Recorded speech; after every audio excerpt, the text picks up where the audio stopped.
ठीक है जी। ऑडियो एकदम क्लियर है, परफेक्ट है। और शुरू करते हैं अपने इस सेशन को और इस क्लास को। सबसे पहले नमस्कार सभी को नमस्कार। देखिए, लास्ट क्लास में ना मैंने एक्सेल का थ्योरेटिकल पॉइंट आपको बता दिया था। आज की क्लास में एक्सेल का प्रैक्टिकल मैं आपको कराने जा रहा हूं और देखते हैं। ठीक है। और मैं आपको बता दूं कि आज की जो क्लास है प्रैक्टिकल, इसको देखने से पहले मैं चाहूंगा और ये आशा करता हूं आपसे कि आपने ना थ्योरेटिकल क्लास को प्रॉपर तरीके से देख लिया हो। क्योंकि अगर आप थ्योरेटिकल क्लास में चीज़ों को नहीं देखकर और सुन के आए हैं तो फिर प्रैक्टिकल क्लास में ना आपको दिक्कत हो सकती है, क्योंकि यहाँ पर हम चीज़ें थोड़ा जल्दी जल्दी लेंगे। ठीक है। तो मतलब थ्योरेटिकल क्लासेस को पहले देख और सुन लेना, ठीक है, उसके बाद प्रैक्टिकल क्लास देखें तो ज़्यादा बेहतर होगा। तो चलिए शुरू करते हैं। तो देखिए, जिस तरीके से एमएस वर्ड को हमने ओपन किया था उसी तरीके से एक्सेल को भी ओपन करना होता है। आपको ये जो स्क्रीन दिख रही है इसको डेस्कटॉप कहते हैं, फर्स्ट विजिबल स्क्रीन है ये। और मेरे कंप्यूटर में इस समय विंडोज 11 ऑपरेटिंग सिस्टम डला हुआ है। ठीक। इसमें नीचे की तरफ मोटी सी जो पट्टी आपको दिख रही है इसको टास्क बार कहते हैं। और ये जो ब्लू कलर का बटन दिख रहा है इसको स्टार्ट मेन्यू बटन कहते हैं, जिसके अंदर ऑल एप्स या ऑल प्रोग्राम की लिस्ट होती है। इसी में हमें देखना है एक्सेल कहाँ पर है। एक्सेल ये रहा, इस पर मैं क्लिक करूंगा तो यहाँ देखो माइक्रोसॉफ्ट 365 लिखा हुआ है। इसका मतलब है कि हम एम एस एक्सेल के 365 वाले वर्जन पर प्रैक्टिकल कर रहे हैं। ठीक है, जो कि अक्सर एग्जाम्स में आप पूछा ही जा रहा है। देखिए, ये वेलकम स्क्रीन खुल के आती है एक्सेल में। हो सकता है आपके पास भी कोई वर्जन हो, कोई संस्करण हो एम एस एक्सेल का, उसमें ऐसा ना खुलता हो। तो ये ध्यान रखना कि जो एम एस एक्सेल के या M S Word Excel PowerPoint के जो वर्जन हैं ये, इनमें थोड़े थोड़े चेंज या बदलाव आपको देखने को मिलते ही रहेंगे। ठीक है। तो अभी क्या ना, माइक्रोसॉफ्ट 365 कह दो या फिर माइक्रोसॉफ्ट 365 के अंदर एक्सेल 365 कह दीजिए। इसमें वेलकम स्क्रीन कुछ इस तरीके से खुल के आती है, जिसमें ध्यान रखना हमें जो मतलब है जिसको समझना है वो है ब्लैंक वर्कबुक, जो कि हमारी फाइल का नाम होगा। बाकी और भी चीजें आपको यहाँ पर दी गई हैं, इन सभी को टेम्पलेट्स के नाम से बोला जाता है। ठीक है, यानी कि आप और भी कुछ चीजें बना सकते हैं। जैसे आपको ऑर्गेनाइजेशन चार्ट वगैरह बनाना है तो इस पे जैसे क्लिक करोगे तो ऐसा फॉर्मेट अपने आप बन के आ जाएगा। आप बस इनके अंदर जो लिखना है वो लिख सकते हो। अगर आपको है ना कोई कैलेंडर वगैरह सेट करना है तो कैलेंडर वगैरह सेट कर सकते हो। ये सारी चीजें ना भी एक्सेल के थ्रू की जा सकती हैं। अगर आपको कोई मंथली बजट बनाकर दिखाना है तो उसका पहले से फॉर्मेट ऐसा बना हुआ दे दिया आपको। तो ये प्री डिफाइंड फॉर्मेट्स होते हैं, यानी पूर्व निर्धारित फॉर्मेट्स। ठीक है, इनको टेम्पलेट्स के नाम से बोला जाता है एक्सेल में। ठीक है। जैसे हाउस होल्ड मंथली बजट, यानी मान लो अगर आप घर का बजट है ना पहले से लिखकर तैयार करके चल रहे हैं तो इस तरीके से भी है ना आप ये एक्सेल की फाइल बना सकते हैं, जिसमें ये फॉर्मेट आपको पहले से बना हुआ मिल जाएगा। ठीक है। तो ये सब चीजें आपको पहले से दे रखी है, इनमें से जिसकी जरूरत हो आप बना सकते हो। बट हमारे एग्जाम पॉइंट ऑफ व्यू से है ना केवल ये पॉइंट इंपॉर्टेंट है, यानी कि ब्लैंक वर्कबुक। ठीक। तो ब्लैंक वर्कबुक में आपको इस तरीके का फॉर्मेट दिखाई देगा। ठीक है जी। ये सबसे ऊपर वही टाइटल बार, ठीक है, और लेफ्ट हैंड साइड में ये होता है that is quick access toolbar. ये बिल्कुल सेम ही है जैसे एमएस वर्ड में था। क्विक एक्सेस टूल बार भी है ना लेफ्ट हैंड साइड में था टाइटल बार के। ठीक है। इसमें automatically save, new, open, save, email, quick print, print preview and print, spelling, undo, redo, sort, ascending, sort, descending और टच या माउस मोड जैसे टूल यहाँ पर दे रखे हैं। ठीक है।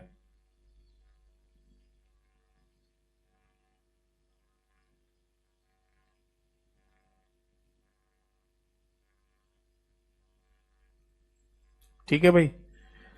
बाकी देखो ये जो क्विक एक्सेस टूल बार है ना, ये ध्यान रखना है इसको रिबन के नीचे भी लाया जा सकता है। ये रिबन जो व्हाइट कलर की मोटी सी पट्टी है ना, इसको रिबन बोलते हैं, इसके नीचे भी ला सकते हैं।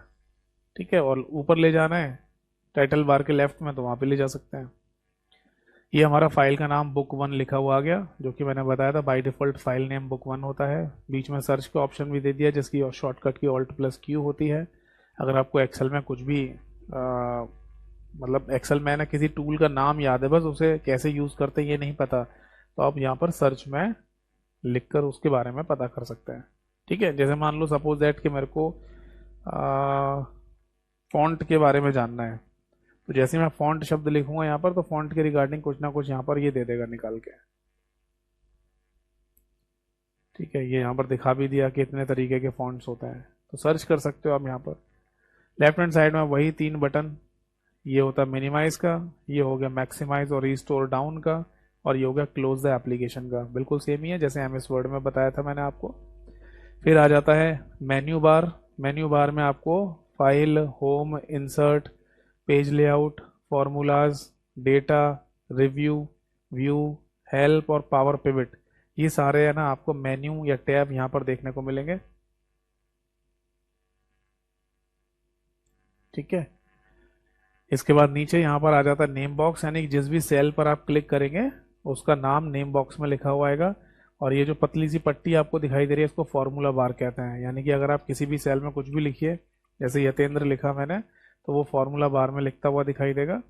और अगर मैं किसी सेल के अंदर कोई फंक्शन लिखता हूँ, जस्ट सपोज दैट मैंने लिखा 10 + 20, तो ये फंक्शन जो मैंने लिखा ये भी है ना, या फॉर्मूला लिखा ये भी आपको फॉर्मूला बार में लिखता हुआ दिखाई देगा। ठीक है, यानी कुछ भी आप किसी भी सेल में लिखें वो आपको फॉर्मूला बार में लिखता हुआ जरूर दिखाई देता है। ये कॉलम्स हो गए। ठीक है, कॉलम्स की हेडिंग आपको ABCD फॉर्म में दिखाई दे रही है, और रोज के जो नंबर हैं यानी पंक्तियों के नंबर हैं वो आपको 1 2 3 से दिखाई दे रहे हैं। तो एक बार मैं सबसे लास्ट वाले कॉलम का नाम और दिखा देता हूँ।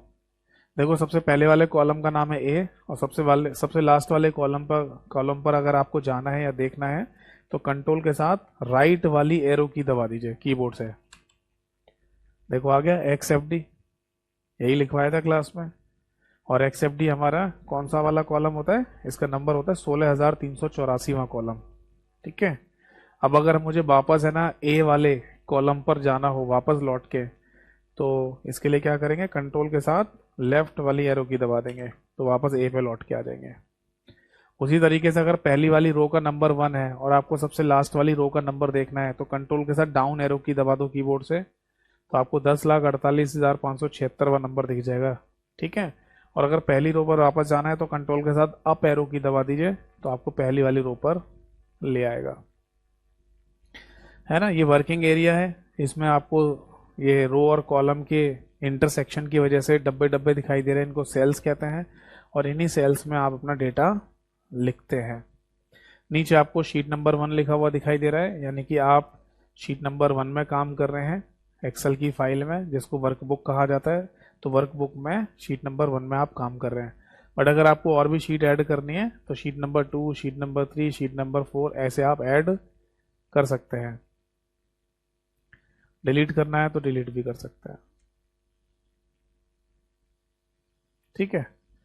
ये आपको हॉरिजॉन्टल स्क्रॉल बार दिया है, इससे आप अपनी शीट को लेफ्ट राइट खिसका सकते हैं। ये वर्टिकल स्क्रॉल बार है जिससे शीट को आप अप डाउन खिसका सकते हैं। ठीक है। और नीचे की तरफ स्टेटस बार दिया हुआ है जिसमें एक्सेसिबिलिटी नाम का टूल दे रखा है, डिस्प्ले सेटिंग दे रखी है, 3 व्यू दे रखे हैं। कौन कौन से, normal view, page layout view और पेज ब्रेक प्रीव्यू।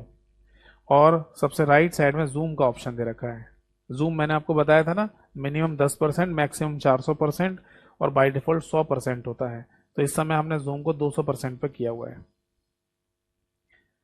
फाइल के अंदर अगर हम जाएंगे तो हमको ये वाले टूल मिल जाएंगे, जैसे न्यू, ओपन, शेयर, है ना, info, save as, print, export, close.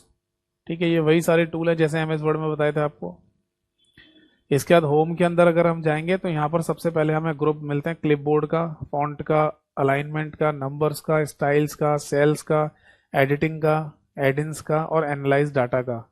तो ये सब चीज़ें हमको यहाँ पर दे रखी हैं, जिसमें क्लिपबोर्ड में वही सारी चीज़ें हैं। ठीक है, फॉर्मेट, पेंटर, पेस्ट स्पेशल। ठीक है, पेज स्पेशल की जो शॉर्टकट की वो मैंने आपको लिखवाई भी थी, Ctrl+Alt+V होती है यहाँ पर। ठीक है, जबकि एमएस वर्ड में Alt+Ctrl+V होती है। ठीक है, कट, कॉपी, पेस्ट, ये सारा टूल क्लिपबोर्ड के अंदर आ जाता है। फिर फॉन्ट के अंदर देखो यहाँ पर फॉन्ट दे रखे हैं अलग अलग तरीके के, जो भी फॉन्ट आपको सेलेक्ट करना हो उस फॉन्ट में आप लिख सकते हो। ठीक है, बाय डिफॉल्ट होता है एप्टॉस के नाम से, एप्टॉस नैरो के नाम से। ये फॉन्ट का साइज दे रखा है। तो ड्रॉप डाउन लिस्ट या ड्रॉप डाउन मेन्यू जो हमारे सामने खुल के आती है, इसमें मिनिमम 8 और मैक्सिमम 72 पॉइंट यहाँ पर दिया गया है नंबर। ठीक है, इसके बाद बोल्ड, इटैलिक, अंडरलाइन के ऑप्शन यहाँ पर दिए हुए हैं, डबल अंडरलाइन का ऑप्शन भी दे रखा है। ये होता है बॉर्डर। ठीक है, अगर देखो आप एक्सेल के शीट में किसी भी सेल में कुछ भी लिखो, जैसे सपोज दैट मैं यहाँ कुछ वैल्यूज लिखना चाहूंगा 10 20 20 30 है ना, और यहाँ लिख देते हैं 40 50 60। तो सपोज दैट कि अगर मैं ये वैल्यूज लिखता हूँ और मुझे है ना ये वैल्यूज को है ना एक अलग से दिखाना है कि है ना अलग से डब्बे में दिखाई दें, तो इसके लिए मैं इनके ऊपर बॉर्डर अप्लाई कर दूंगा। जैसे कि मैं इन सारे सेल्स को सेलेक्ट करने के बाद यहाँ पर इस बॉर्डर वाले टूल में जाऊंगा और ऑल बॉर्डर पे क्लिक कर दूंगा, तो आप नोटिस कर रहे होंगे कि ये सारे जो डब्बे थे 10 20 30 40 50 60 वाले, इनके ऊपर एक लाइन आउटलाइन टाइप की बन के आ गई है। तो ये अलग से दिख रहे हैं कि इनके ऊपर बॉर्डर अप्लाई कर दिया गया है। तो आप अपने सेलेक्टेड डाटा या फिर सेलेक्टेड सेल कह दीजिए, उनको है ना एक बॉर्डर के साथ दिखाना चाहते हैं तो आप बॉर्डर अप्लाई कर सकते हो। ठीक है। अच्छा एक बात और, अगर आप प्रिंट कमांड दोगे ना Ctrl+P दबा के यहाँ से, तो देखा आपने ये जितना बड़ा एरिया हमने सेलेक्ट किया था और बॉर्डर लगाया था, केवल वही वाली रो और कॉलम की लाइनें यहाँ पर दिख रही है। बाकी शीट की जो रो और कॉलम वाली लाइनें होती हैं वो नहीं दिखेंगे यहाँ पर। ठीक है, तो ये बात ध्यान रखिए, हमने ये बात ध्यान रखनी है हमको। अगर पेपर में कभी ये भी पूछ लिया जाए, ठीक है, कि अगर आप एक्सेल की शीट का प्रिंट आउट चाहते हैं या प्रिंट आउट निकालना चाहते हैं और रो और कॉलम की लाइनें आपको देखनी है, तो क्या करना होगा, तो आपको बॉर्डर अप्लाई करना पड़ेगा सेलेक्टेड सेल्स के ऊपर। ठीक है, ये है ना किसी भी सेल का जो बैकग्राउंड कलर होता है वो अगर आपको करना है फिल तो कर सकते हो। इसको पॉप कलर के नाम से भी बोलते हैं, पीओपी पॉप कलर। और किसी सेल के अंदर जो शब्द लिखे हो उनका कलर आपको चेंज करना है तो ये टेक्स्ट कलर वाले टूल से कर सकते हैं। ठीक है, यहाँ पर देखो बेटा ये अलाइनमेंट दे रखे हैं। अलाइनमेंट का सही जो तरीका है वो हमें देखने को तब मिलेगा जब हम किसी पर्टिकुलर सेल को बड़ा कर लेंगे। जैसे ये G5 नाम से सेल है, G कॉलम का नाम हो गया, 5 रो का नंबर हो गया। अब मैं G5 सेल को बड़ा करना चाहता हूँ तो मैं कॉलम की विड्थ को बढ़ा देता हूँ और रो की हाइट को बढ़ा देता हूँ। तब मैं देख रहा हूँ कि G5 वाला जो हमारा सेल है वो बड़ा हो गया, जिसको मैंने येलो कलर से कर दिया है ना। इसमें रो की हाइट भी बढ़ गई है और कॉलम की विड्थ भी बढ़ गई है। बट ये ध्यान रखना, केवल एक पर्टिकुलर सेल की हाइट और विड्थ नहीं बढ़ाई जा सकती, ये पूरे कॉलम की विड्थ बढ़ेगी और पूरे रो यानी पंक्ति की ऊंचाई भी बढ़ेगी, हाइट भी बढ़ेगी। तो देख रहे हैं आप, बाकी सारे के जो सेल हैं उनकी चौड़ाई बढ़ गई है और ये जो सेल्स हैं इनकी ऊंचाई बढ़ गई है। ठीक है, बट जो हमें कहा, जो हमारा पर्पस था यानी कि G5 सेल एड्रेस को बड़ा करना, वो हमने यहाँ पर कर लिया है। ठीक है, अब सपोज दैट कि इसमें मुझे ABC लिखना है ना, तो मैं इस सेल से जैसे बाहर कहीं क्लिक करूंगा तो ABC लेफ्ट हैंड साइड पे ही रह जाएगा। इसका मतलब होता है कि जो अल्फाबेट हैं वो लेफ्ट अलाइंड होते हैं किसी भी सेल के अंदर। अब मैं यहाँ पर 1 2 3 लिखूंगा और इस सेल से अगर जैसे ही बाहर निकलूंगा तो नंबर्स राइट साइड में खिसक जाएंगे अपने आप। इसका मतलब नंबर्स सेल के अंदर राइट अलाइंड होते हैं। ठीक है, बट अगर सपोज दैट कि मैं किसी सेल के अंदर ABC 1 2 3 यानी अल्फा न्यूमेरिक लिखूंगा और इस सेल से अगर बाहर निकल जाऊंगा तो यहाँ पर अल्फाबेट और नंबर्स का जो मिश्रण है जिसे अल्फा न्यूमेरिक कहा जाता है वो भी लेफ्ट साइड में ही रह जाएगा। इसका मतलब कि अल्फा न्यूमेरिक भी लेफ्ट अलाइंड होता है। तो अल्फाबेट हो गया, अल्फा न्यूमेरिक हो गया, ये लेफ्ट अलाइंड रहते हैं सेल के अंदर और नंबर्स हमेशा राइट अलाइंड रहते हैं। ठीक, बट इस सेल के अंदर टोटल मिला के कितनी पोजीशंस मैंने आपको बताई थी, टोटल यहाँ पर 9 पोजीशंस होती हैं किसी भी टेक्स्ट को दिखाने के लिए। जैसे ABC ये लिखा आपने, तो ये ABC यहाँ पर भी दिखाया जा सकता है, यहाँ पर भी दिखाया जा सकता है, यहाँ पर भी दिखाया जा सकता है, यहाँ पर भी दिखाया जा सकता है, यहाँ पर भी दिखाया जा सकता है, यहाँ पर भी, यहाँ पर भी, यहाँ पर भी और यहाँ पर भी। तो किसी सेल के अंदर टोटल मिला के पोजीशंस कितनी होती हैं, 9 पोजीशन। और ये 9 पोजीशन किससे बनती हैं, 9 अलाइनमेंट से बनती हैं, सॉरी 6 अलाइनमेंट से। और 6 अलाइनमेंट होते हैं यहाँ पर, ये दे रखे ऊपर अलाइनमेंट वाले ग्रुप के अंदर। ये लेफ्ट अलाइनमेंट, ये राइट अलाइनमेंट, ये हो जाएगा आपका सेंटर अलाइनमेंट, ये ऊपर टॉप अलाइनमेंट, ये बॉटम अलाइनमेंट और ये हो जाएगा मिडिल अलाइनमेंट। ठीक है, तो सपोज दैट कि मुझे इस ABC को यहाँ ऊपर की तरफ लेके आना है कॉर्नर में, तो इस अलाइनमेंट का नाम क्या हो, इस पोजीशन का नाम क्या होगा, कमेंट सेक्शन में बताइए एक बार जल्दी से। जिस जगह पर मेरा माउस पॉइंटर अभी मूव कर रहा है, इस वाली पोजीशन का नाम क्या होगा सेल के अंदर?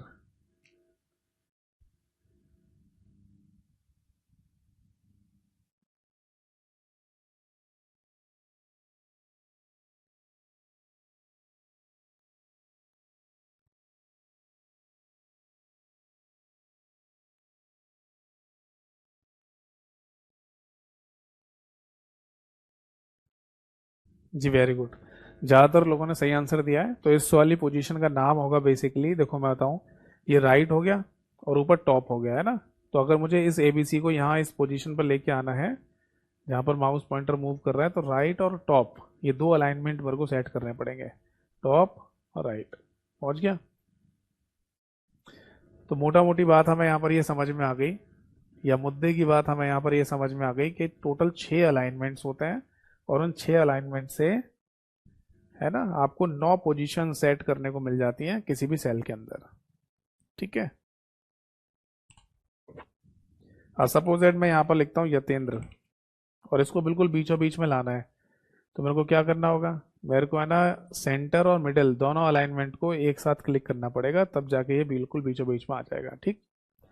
अब आगे देखिए, इसके बाद अलाइनमेंट वाले ग्रुप के अंदर ही आपको ओरिएंटेशन नाम का टूल दे रखा है, बट ये ध्यान रखना, ये ओरिएंटेशन पेज ओरिएंटेशन नहीं है, ये ओरिएंटेशन सेल ओरिएंटेशन होता है। ठीक है।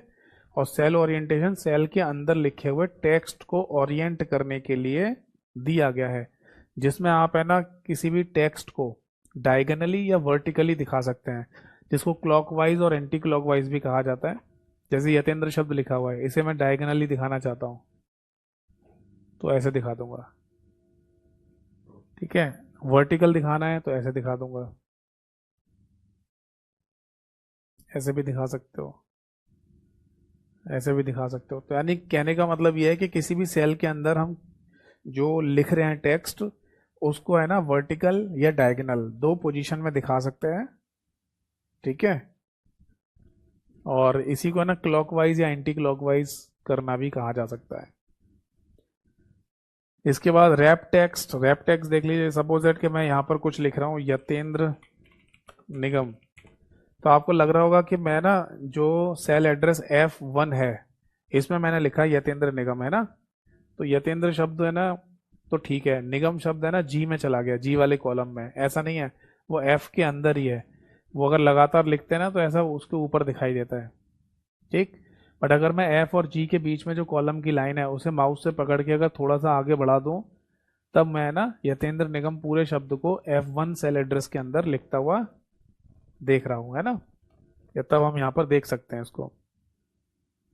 एक्चुअली होता क्या है ना, जैसे कॉलम की चौड़ाई कम होती है तब हमें ऐसा फील होता है कि निगम शब्द जी वाले कॉलम में चला गया है, जबकि वो है F1 वाले सेल के अंदर ही। ठीक है। अब जैसे हाई मतलब कॉलम की जो विड्थ है उसको चौड़ा कर दोगे तो आपको क्लियर दिखाई देगा यहाँ पर। ठीक। बट मेरे को ये नहीं चाहिए, मेरे को चाहिए कि यतेंद्र के नीचे निगम शब्द लिखा हुआ आ जाए। ठीक है। तब मैं रैप टेक्स्ट शब्द इस टूल का इस्तेमाल करूंगा, जिससे शब्द के नीचे शब्द आप लिखकर दिखा सकते हैं। ठीक है। इसका दादा मर्जन सेंटर। मर्जन सेंटर में मान लो अगर आपको कई सारे सेल्स को मर्ज करके उनके बीच में कुछ लिखना है, तो जो भी सेलेक्टेड सेल है उनको मर्ज कर लो, मतलब सेलेक्ट कर लो, और इस मर्जन सेंटर टूल पे क्लिक कर दो। तो इनके बीच में जो कॉलम की लाइन है ना वो बेटा गायब हो जाती है, देखो गायब हो गई। अब हम यहाँ जो भी लिखना चाहें वो लिख सकते हैं।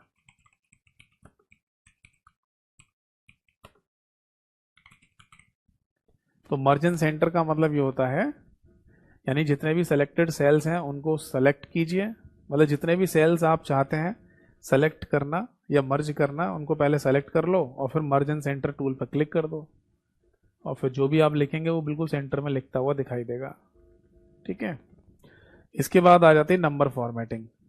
ठीक है। जैसे सपोज दैट कि मैं यहाँ पर कोई नंबर लिखूँ, यहाँ पर 10, 20, 30, 40, 50 ऐसे नंबर्स लिख दिया मैंने।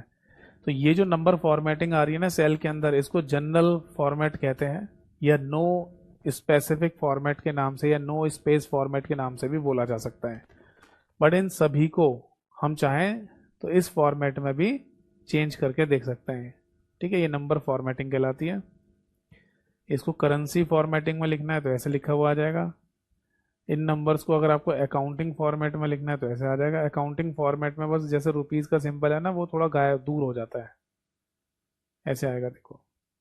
ठीक है, और फॉर्मेट में ऐसे चेंज करके देखना है तो ये देख लो पहले परसेंटेज के फॉर्म में, तो परसेंटेज में ऐसा लिखा हुआ आ जाएगा, शॉर्ट डेट में ऐसा लिखा हुआ आ जाता है, लॉन्ग डेट में ऐसा लिखा हुआ आ जाएगा।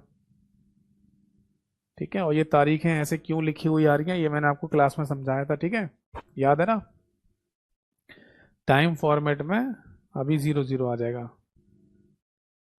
और फ्रैक्शन की फॉर्म में फ्रैक्शन हो, मतलब ये कंप्लीट नंबर है, इनका फ्रैक्शन होगा नहीं इसलिए फ्रैक्शन की फॉर्म में नहीं दिखा रहा, और साइंटिफिक फॉर्म में ऐसा लिखा आ जाएगा। ठीक है, तो अगर आप है ना, ये तो चलो 5 नंबर्स थे जिनको हमने इस तरीके से देखा, बट मान लो एक्सेल की शीट पर है ना बहुत सारे सेल्स में डेटा लिखा हुआ है, सपोज दैट 1000 1000 सेल्स में डेटा लिखा हुआ है, और उनको अचानक से आपको इस तरीके की फॉर्मेट में चेंज करना हो, जैसे अकाउंटिंग फॉर्मेट में चेंज करना हो, तो आप है ना हर एक सेल को सेलेक्ट करके उसमें रुपीज का सिंबल लगा के बीच में स्पेस देकर ऐसे थोड़ी काम करोगे। सारे के सारे सेल्स को सेलेक्ट करो, फटाफट है ना नंबर फॉर्मेटिंग अप्लाई कर दो। ठीक है, चलो अब इसके बाद आता है स्टाइल्स। स्टाइल के अंदर सबसे पहला टूल दे रखा है कंडीशनल फॉर्मेटिंग, जिसमें कई सारे रूल्स होते हैं। हाईलाइट सेल रूल होता है, टॉप बॉटम रूल होता है, डेटा बार्स होते हैं, कलर स्केल होता है, आइकन सेट होता है। कोई नया रूल बनाना है तो नया भी बना सकते हैं। इसका एक छोटा सा डेमो दिखाता हूँ मैं आपको। जैसे सपोज एट के मैं यहाँ पर लिखता हूँ वैल्यू 100, 200, 300, 400, 500 है ना, ये वैल्यूज मैंने लिख दी। इसको नंबर फॉर्मेट में ही चेंज कर लेते हैं, या जनरल में कर लेते हैं। ठीक है, अब सपोज दैट कि ये जितने भी सेल्स हैं ना, इनमें मेरे को जल्दी से ये पता करना है, इनमें मेरे को जल्दी से ये पता करना है कि 300 से बड़ी संख्याएं कहाँ कहाँ लिखी हैं। आप बोलेंगे सर सामने ही दिख रही हैं आपके, आपको ये क्या पता करना है। देखो अभी तो है ना मेरे सामने 5 वैल्यूज लिखी हुई हैं, इसलिए मैं आसानी से बता सकता हूँ कि 300 से बड़ी संख्या इन पांचों संख्याओं में कौन कौन सी है, कहाँ लिखी है। बट सपोज दैट कि बहुत सारे सेल्स होते हैं, बहुत बड़ी शीट हमने सेलेक्ट की हुई है, और बहुत सारे सेल्स को है ना हमने सेलेक्ट किया हुआ है, उसमें हमें ये जज करना है कि 300 से बड़ी संख्या कहाँ कहाँ लिखी है। तो हमें ना ऐसे मैनुअली देखकर टाइम खराब नहीं करेंगे, हमें सारे के सारे सेल्स को सेलेक्ट करना है, कंडीशनल फॉर्मेटिंग पे जाना है, हाईलाइट सेल रूल लगाना है ग्रेटर देन की कंडीशन में, और यहाँ पर लिख देना है मेरे को 300, और यहाँ कंडीशन डाल दिया light red fill with dark red text, यानी कि बैकग्राउंड तो है लाल रंग का हो जाएगा, हल्के लाल रंग का, और टेक्स्ट डार्क रेड कलर का आ जाएगा। और जैसे ही मैं ओके करूंगा तो देखो इन पांचों वैल्यू में 300 से बड़ी संख्या जहां लिखी हुई थी वो हाईलाइट होकर आ गई। ठीक है, तो इसी को बोलते हैं हाईलाइट सेल्स रूल। और भी कंडीशंस होती हैं, जरूर नहीं हाईलाइट करो, है ना। हाईलाइट के अंदर भी कंडीशन है, जैसे ग्रेटर देन की, लेस देन की, between, equal to, text that contain date occurring, duplicate values. ठीक, बाकी और भी कंडीशन लगा सकते हो, जैसे आपने वैल्यू उसको सेलेक्ट करने के बाद आपने वैल्यूज को सेलेक्ट किया, और ये लगा दो कलर स्केल या डेटा बार लगा दो। तो डेटा बार के थ्रू भी दिखाया जा सकता है कि किसी सेल में ना कौन वैल्यू छोटी है या बड़ी है। अब देखो हमने टोटल 5 सेल्स को सेलेक्ट किया था जिसमें सबसे बड़ी वैल्यू 500 थी, तो उसी में जो डेटा बार है, बार मतलब पट्टी, वो सबसे बड़ी दिख रही है और 100 वाले में छोटी दिख रही है। तो इस तरीके से भी डेटा को आप दिखा सकते हैं। ठीक है, फिर टेबल की, अगर आप कोई टेबल बनाते हैं और उसका ये कलर वगैरह चेंज करना है, जिसको टेबल के स्टाइल भी कहा जाता है, वो आप चेंज कर सकते हैं। और जितने भी सेलेक्टेड सेल हैं उनकी अगर आपको स्टाइल वगैरह चेंज करनी है तो वो यहाँ से कर सकते हैं, सेल्स की स्टाइल। इसके बाद आता है सेल्स नाम का ग्रुप, जिसके अंदर इंसर्ट, डिलीट और फॉर्मेट, ये 3 टूल दे रखे हैं। इंसर्ट में आप कहीं पर भी कोई सेल इंसर्ट कर सकते हो, जिसकी शॉर्टकट की control plus shift plus equal to लिखवाई थी मैंने। ठीक है, कोई भी रो को इंसर्ट कर सकते हो, कॉलम को इंसर्ट कर सकते हो, शीट भी इंसर्ट हो जाती है। शीट इंसर्ट की शॉर्टकट की शिफ्ट प्लस F11 लिखवाई थी मैंने। ठीक है, जैसे सपोज दैट कि यहाँ लिखा हुआ है 10, यहाँ लिखा है 20 और यहाँ लिखा है 30। ठीक है, अब आपको लगता है, अच्छा इसे छोड़ दो, यहाँ लिख लो 30।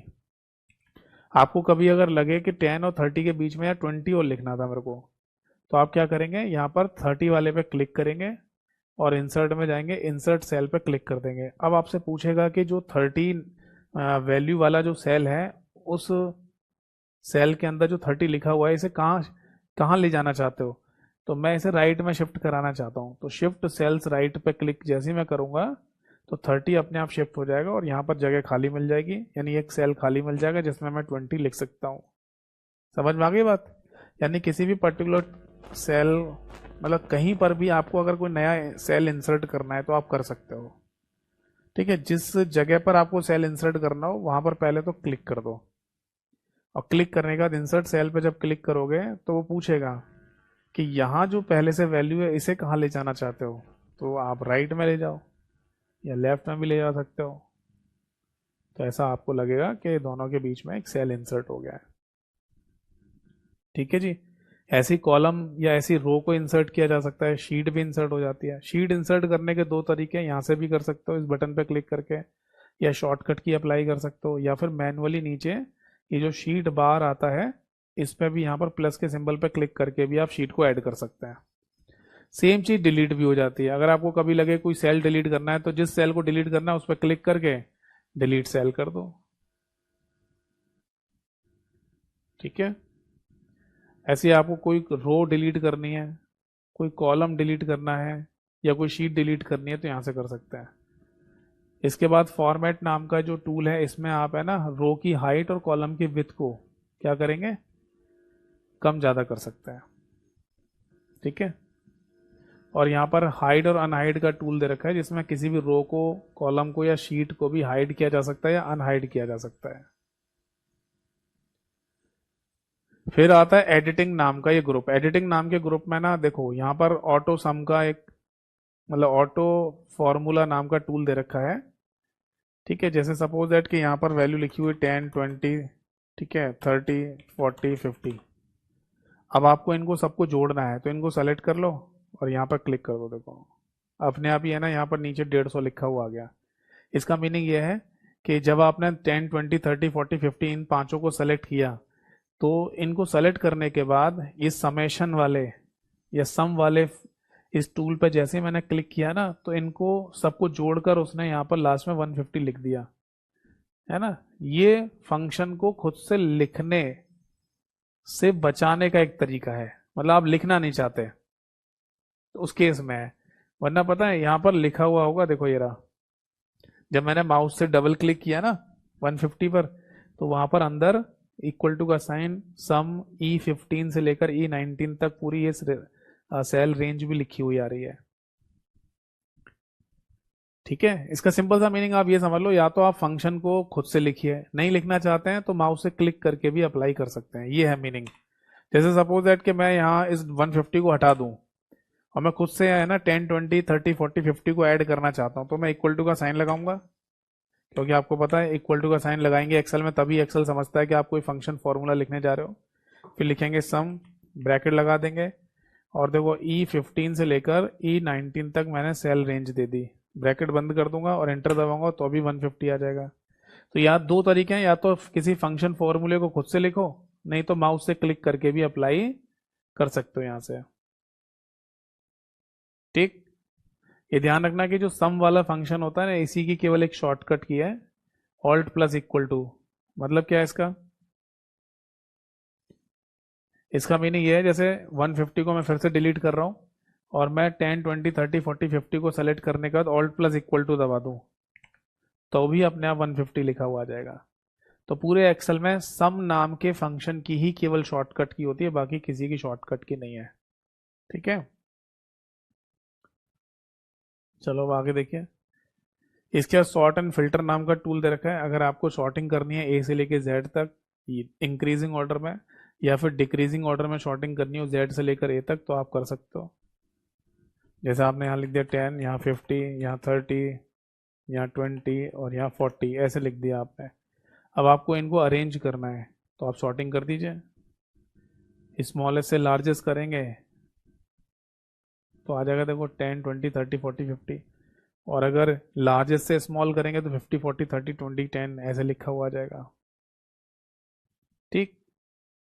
फाइंड एंड सेलेक्ट, अगर आपको कुछ भी ढूंढना है, फाइंड करना है तो फाइंड कर सकते हो किसी भी सेल में है ना डाटा को रिप्लेस करना है तो रिप्लेस कर सकते हैं, और गो टू करना है यानी किसी पर्टिकुलर सेल पर जंप करके जाना है तो गो टू करके मतलब किसी भी सेल पर जंप करके भी जा सकते हो।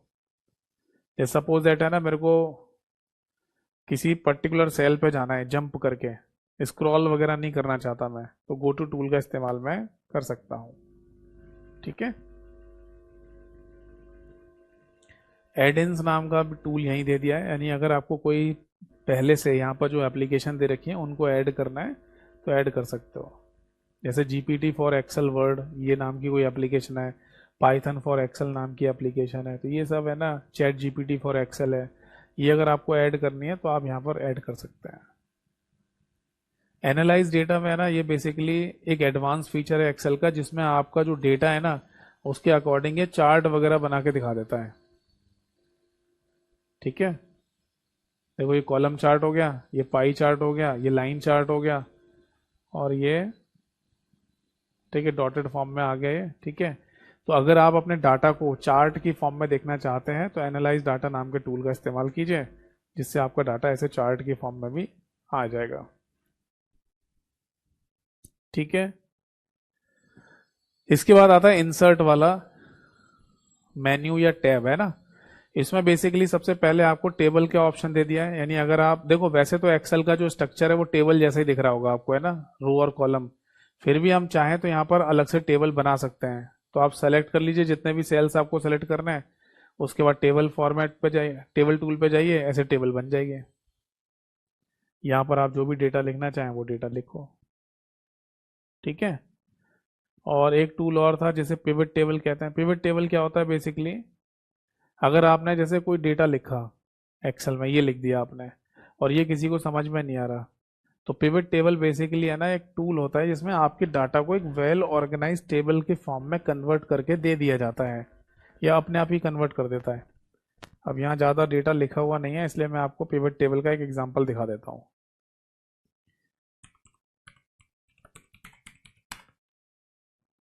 इसकी फोटो दिखा देता हूँ। देखो ये देखो, सपोज दैट कि आपका कोई डेटा इस तरीके से लिखा हो। ठीक है।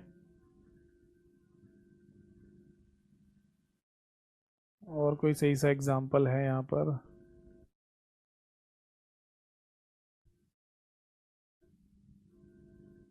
क्योंकि यहाँ तो चार्ट बना के दिखा दिया ना। जैसे ये कोई डेटा है ना, इस डेटा को आपको किसी को दिखाना है तो आप चार्ट बना के भी दिखा सकते हैं।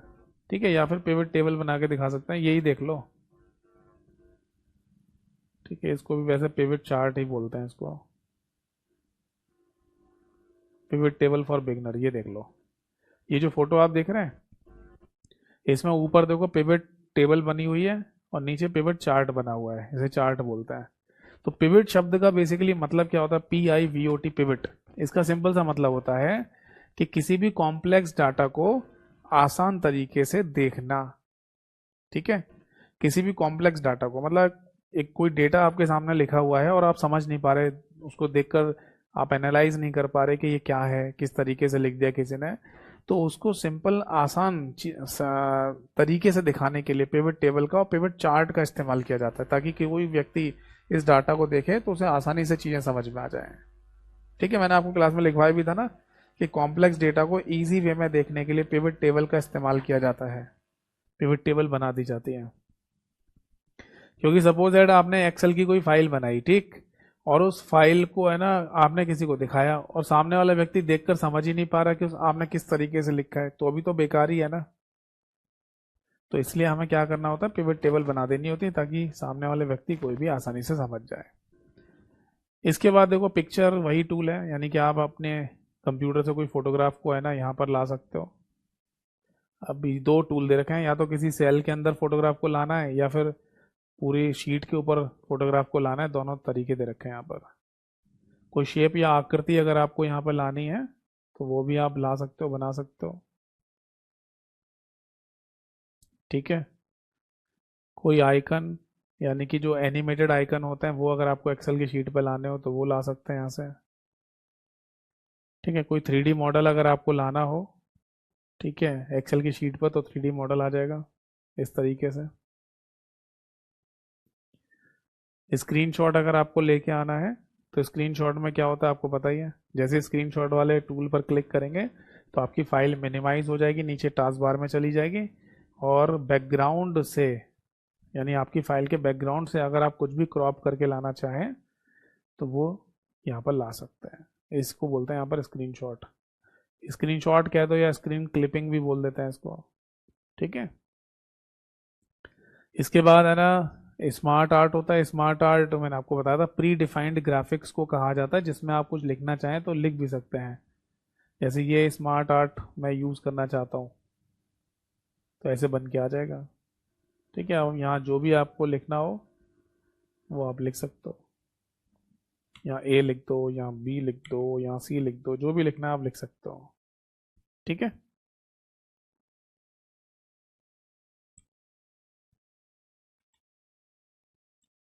ठीक। अब इस इंसर्ट में आगे बढ़ेंगे तो ये चेक बॉक्सेस आ गए। ये तो शायद मैंने बताया भी था आपको। आप जितने भी सेल्स में चेक बॉक्स लगाना चाहें ये चेक बॉक्स लगा सकते हैं ऐसे। फिर यहाँ जो भी डाटा लिखना चाहें वो लिख दो। जैसे 10, 20, 30, 40, 50, आपको जो भी लिखना हो, 60 आप ऐसे लिख सकते हो। तो इस तरीके का अगर आपको डेटा कहीं पर बनाना है, ठीक, ठीक है, जैसे सपोज दैट आप ये ऐसा कुछ बनाकर है ना अपनी शीट में दिखाना चाहते हैं किसी को, तो ऐसे दिखा सकते हो। ठीक है, जैसे मान लो आपने वैल्यू 30 को चूज़ किया, तो जैसे 30 के सामने इस चेक बॉक्स पे क्लिक करोगे तो उसमें ऐसे टिक का निशान बन के आ जाएगा। ठीक है, ये पहले पुराने वर्जन में नहीं था, अब नए वर्जन में दिया गया है चेक बॉक्स का टूल। ठीक, इसके बाद चार्ट बना सकते हैं। आप डेटा को सेलेक्ट कीजिए, कोई भी डेटा आप सेलेक्ट कर लो, उसके अकॉर्डिंग चार्ट बन जाएगा। जैसे पाई चार्ट बनाना है आपको तो ऐसे बन के आ जाएगा। ठीक है, तो हमारी शीट के ऊपर बन के आया ना चार्ट, शीट अभी पीछे बैकग्राउंड में दिख रही है, तो इसको बेसिकली कहते हैं एम्बेडेड चार्ट। ठीक है, but chart as a sheet की तरह आए तो उसे चार्ट शीट कहते हैं। जैसे उदाहरण के लिए मैं इस चार्ट को तो डिलीट कर देता हूँ, और इस डाटा को सेलेक्ट करने के बाद मैं कीबोर्ड से एक फंक्शन की F11 दबाता हूँ, तो आप देख रहे होंगे पूरी शीट पर ही चार्ट बन के आ गया है डाटा के अकॉर्डिंग। तो इसे चार्ट शीट कहते हैं। और नीचे भी है ना, जहाँ शीट नंबर 1 लिखा हुआ था उसी के बगल में चार्ट नंबर 1 भी लिखा हुआ आ गया है। यानी अब हमारा चार्ट शीट की तरह बन के आ रहा है, इसीलिए इसको चार्ट शीट कहते हैं। ठीक है, और ये ध्यान रखना ये फंक्शन की F11 दबाने से बन के आया था।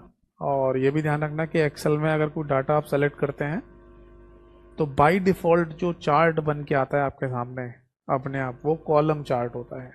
कॉलम कॉलम से दिखाई दे रहे थे ना अभी। ठीक है, इसके बाद है ना ये देखो स्पार्क लाइन है, यानी कि किसी डाटा को सेलेक्ट करने के बाद आप है ना मान लो location reference is not valid,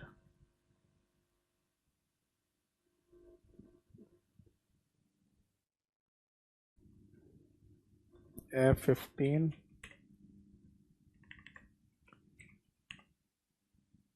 से लेकर F19।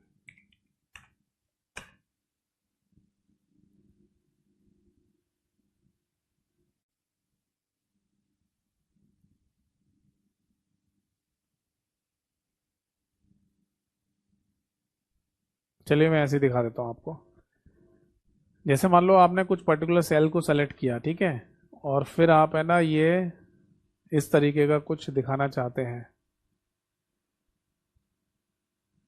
यहाँ पर डेटा रेंज देनी पड़ेगी है ना। अब मैं लिख देता हूँ यहाँ पर F15 से लेकर F19।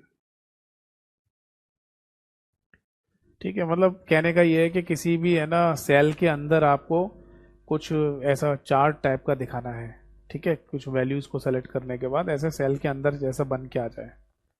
ठीक है, इसमें चेंजेस भी आप कर सकते हैं। लाइन जैसी बना के दिखानी है, जिसमें लाइन आ नहीं रही ऐसे। तो मैंने आपको लिखवाया था ना कि किसी भी सेल के अंदर अगर कोई चार्ट बना हुआ आपको दिखाई दे रहा है तो उसे क्या बोलते हैं, उसे बेसिकली स्पार्क लाइन के नाम से बोलते हैं। तो ऐसे दिखा सकते हो आप। ठीक है, इसके बाद आ जाता है ये देख लो लिंक, हाइपर लिंक वाला ऑप्शन। इसकी शॉर्टकट की कंट्रोल+K होती है, यानी कि आप किसी एग्जिस्टिंग फाइल या वेब पेज का या इसी डॉक्यूमेंट यानी इसी फाइल के अंदर किसी प्लेस का या किसी नई फाइल का या फिर ईमेल एड्रेस का लिंक आप यहाँ पर दे सकते हैं। ठीक है, लिंक का क्या कंडीशन होती है, क्या रूल होता है, मैंने आपको लिखवाया था। ठीक, अब देख लो, किसी भी सेल पर है ना, किसी सेल के अंदर सपोज दैट आपने लिखा PM। अब आप यहाँ पर ये नहीं बताना चाहते कि PM का बेसिकली मतलब क्या है, इसको पूरा डिटेल में नहीं बताना चाहते, तो आप क्या करेंगे, इस PM को यानी इस सेल को सेलेक्ट करने के बाद इंसर्ट में कमेंट वाले इस टूल पर क्लिक कर देंगे। जैसे ही कमेंट पर क्लिक करोगे अपने आप ऐसे कमेंट फ्लैश हो जाएगा और उस सेल के right hand side upper corner में बैगनी यानी पर्पल कलर का सिंबल भी बना हुआ आ जाएगा। अब यहाँ लिख दो कि PM का मतलब क्या है, प्राइम मिनिस्टर, ऐसे आ जाएगा, पोस्ट कर दीजिए।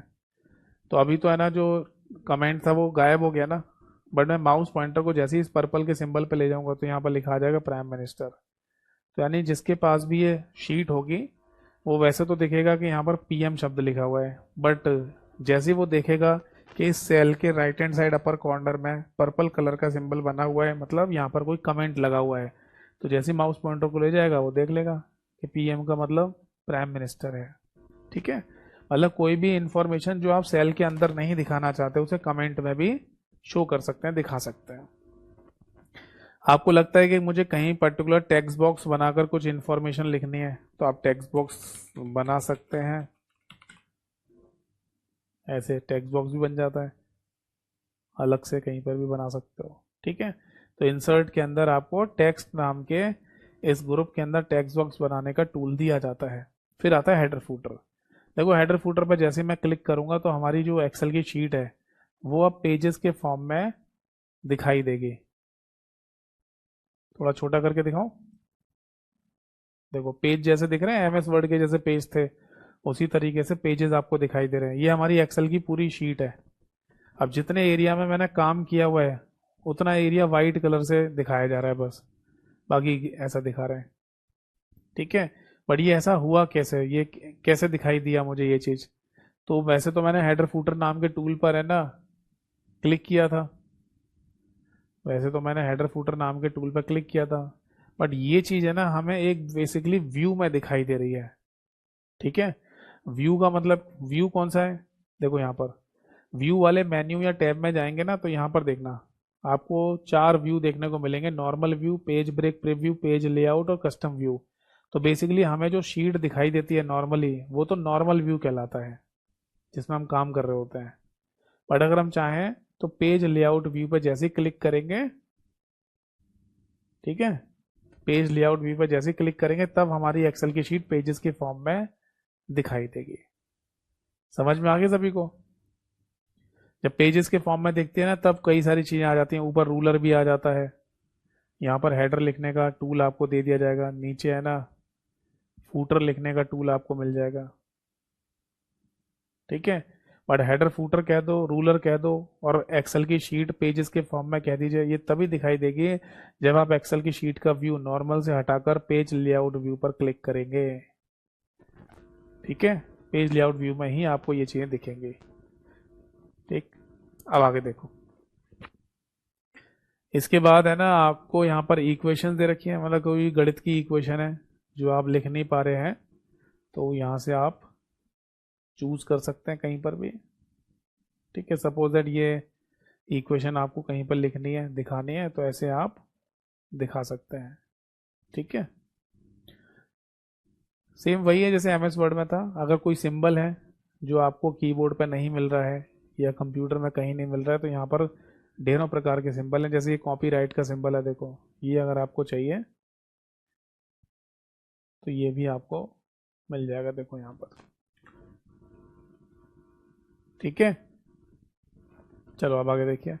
इसके बाद पेज लेआउट आ जाता है। पेज लेआउट में पहले थीम आ जाती है, थीम अलग अलग कलर की होती हैं, जो भी कलर की थीम आप अप्लाई करोगे वो अप्लाई हो जाएगी। ठीक है, जनरली इससे क्या देख रहे हैं हम देख रहे हैं कलर तो चेंज हो ही रहा है। ठीक है, थोड़ा थोड़ा फॉन्ट, मतलब फॉन्ट में भी चेंज हो रहा होता है। ठीक है, फॉन्ट भी चेंज हो जाता है और कलर तो चेंज होता है यहाँ पर थीम के अंदर। फिर आ जाता है पेज सेटअप जिसमें देखो मार्जिन, अब देखो मार्जिन है ना, यहाँ पर नॉर्मल दे रखा है, वाइड दे रखा है, नैरो दे रखा है और कस्टम मार्जिन, यहाँ पे भी 4 मार्जिन दे रखे हैं। ठीक है। ऊपर देख रखा है लास्ट कस्टम सेटिंग, यानी हो सकता है लास्ट जो हमने मार्जिन की सेटिंग की होगी तो वो यहाँ पर ये भी दिखा देगा अब। वरना इसको इसको छोड़िए, केवल यही याद रखना, नॉर्मल, वाइड, नैरो और कस्टम मार्जिन, ये 4 मार्जिन ऑप्शन ही आपको दे रखे होते हैं एक्सेल में। ठीक है। बट ये देख रहे होंगे आप मार्जिन में ना, देखो टॉप बॉटम लेफ्ट राइट के साथ साथ हेडर फूटर ये भी आ रहा है यहाँ पर लिखा हुआ। ठीक है। तो मार्जिन में एक्सेल के केस में टॉप बॉटम लेफ्ट राइट के साथ साथ हेडर फूटर को भी मार्जिन में सेट किया जाता है या रखा जाता है। ओरिएंटेशन बाय डिफॉल्ट, वैसे तो ओरिएंटेशन है ना आपको कुछ ऐसा दिखेगा नहीं यहाँ पर, है ना। बट अगर मैं व्यू की तरफ जाऊं, व्यू वाले मेन्यू या टैब में, और पेज लेआउट पर क्लिक कर दूं, तब आपको जो पेजेस है ना कैसे दिखाई दे रहे हैं, लंबे लंबे दिख रहे हैं ना। तो ये पोर्ट्रेट फॉर्म में हो गए। बट अगर मैं चाहता हूँ इनको लैंडस्केप में रखना तो मैं लैंडस्केप में भी देख सकता हूँ, तो ये लैंडस्केप हो जाएगा। तो कहने का मतलब ये है कि अगर आप एक्सेल की शीट को पेजेस के फॉर्म में चेंज करते हैं, फिर आपको ओरिएंटेशन चेंज करना है, पोर्ट्रेट रखना है या लैंडस्केप रखना है, तो वो आप रख सकते हो।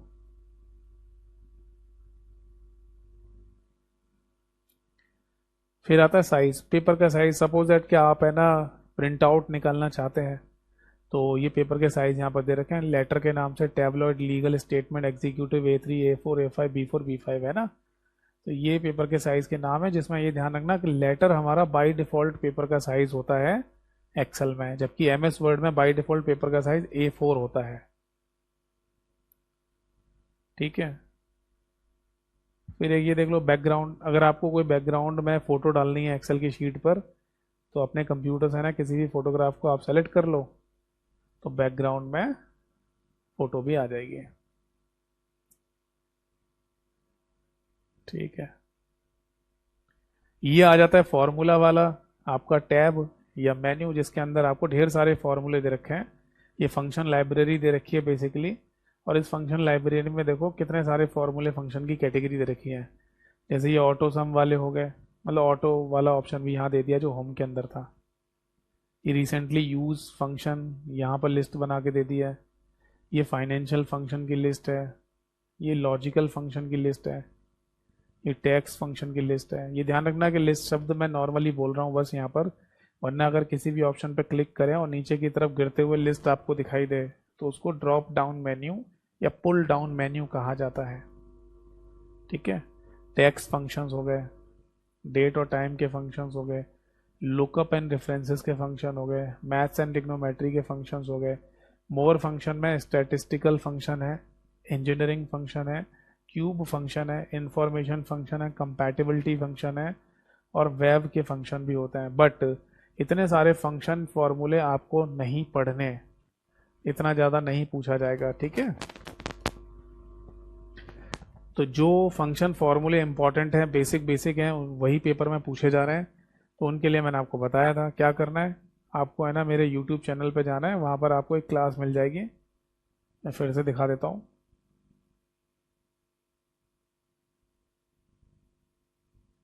मेरा यूट्यूब चैनल तो आपको पता ही है, कंप्यूटर बाय यतेंद्र सर के नाम से है।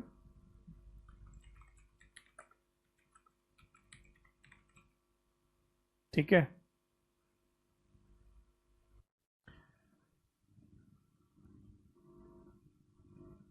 ठीक है, एक बात और बता दूं मैं आपको कि मैं अपने यूट्यूब चैनल पे क्वेश्चन प्रैक्टिस भी कराता हूँ ना, तो ये ज़रूर करते रहिए सभी लोग। आप डेली बेसिस पर है ना कम्युनिटी वाले सेक्शन में जाइए, और वहाँ पर है ना आपको इसी तरीके से क्वेश्चन लिखे मिल जाएंगे। जैसे ये चार, मतलब क्वेश्चन लिखा है इंग्लिश में, हिंदी में भी लिखा हुआ है, 4 ऑप्शन दे रखे हैं। ठीक है। आप हैंड टू हैंड है ना किसी भी मतलब ऑप्शन पे जैसे ही क्लिक करेंगे, जैसे आपको लगता है कि इस क्वेश्चन का सही आंसर सेल रेफरेंसिंग है, तो इस पर जैसे ही क्लिक करोगे तो अपने आप है ना राइट का सिंबल बन के आ जाएगा।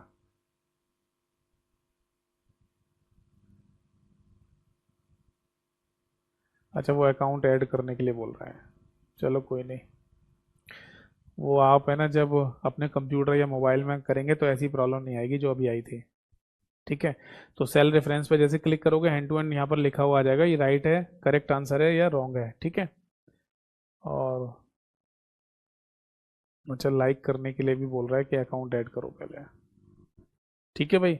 तो ये सारे क्वेश्चंस है ना आपको इसी फॉर्मेट में मिल जाएंगे। कोशिश मैं कर रहा हूँ डेली बेसिस पर आपको क्वेश्चंस दूं, ताकि आपकी ज़्यादा से ज़्यादा प्रैक्टिस हो।